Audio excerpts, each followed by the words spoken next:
लोकशाही माझा SP news. नमस्कार, मी संभाजी पगार आणि तुम्ही पाहत आहात लोकशाही माझा एसपी न्यूज। सध्या जिल्हाभरात जिल्हा परिषद निवडणुकीचे वारे जोरात वाहू लागले आहेत।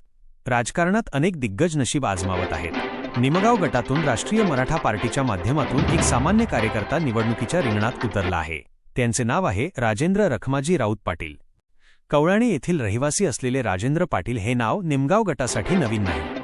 या गटातील प्रत्येकाला ते अगदी जवळून परिचित आहेत। आगामी जिल्हा परिषद निवडणुकीत ते राष्ट्रीय मराठा पार्टीचे अधिकृत उमेदवार म्हणून उभे आहेत।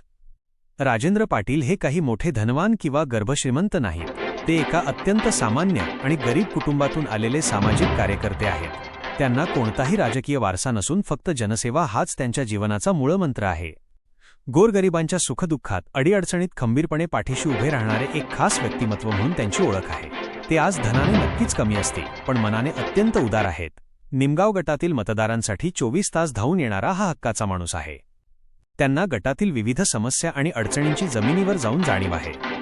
आजच्या राजकारणात जिथे आश्वासनांचा पाऊस पडतो, तिथे राजेंद्र पाटील हे विकासाच्या मुद्द्यावर निवडणूक लढवत आहेत।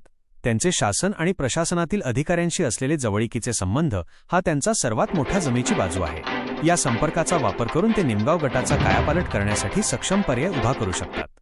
महत्त्वाची गोष्ट म्हणजे राजेंद्र पाटील राऊत आज मतदारांना कोणत्याही भूलथापा देऊन खोटी आश्वासने देणार नाहीत, कारण ते स्वतः एक बेघर असलेले व्यक्ती आहेत। त्यांचे कोणत्याही बँकेत खाते नाही, त्यांच्याकडे मोठी संपत्ती किंवा मालमत्ता नाही। फक्त आपल्या आधारावर आणि आशीर्वादाने ते ही निवडणूक लढवत आहेत। त्यांची मोहीम अगदी साधी आणि सरळ आहे, ती म्हणजे 1 रुपया आणि 1 मतदान। त्यांना खात्री आहे की जनतेचा 1 रुपया आणि 1 मतदान नक्कीच परिवर्तन घडवून आणेल। लवकरच राजेंद्र पाटील राऊत आपल्या भेटीसाठी आपल्या गटातील गावांना भेटी देऊन आपला आशीर्वाद घेण्यासाठी येणार आहेत। जनतेने या प्रामाणिक प्रयत्नांना साथ द्यावी हीच त्यांची अपेक्षा आहे। मी संभाजी पगार आणि तुम्ही पाहत होतात लोकशाही माझा एसपी न्यूज। धन्यवाद।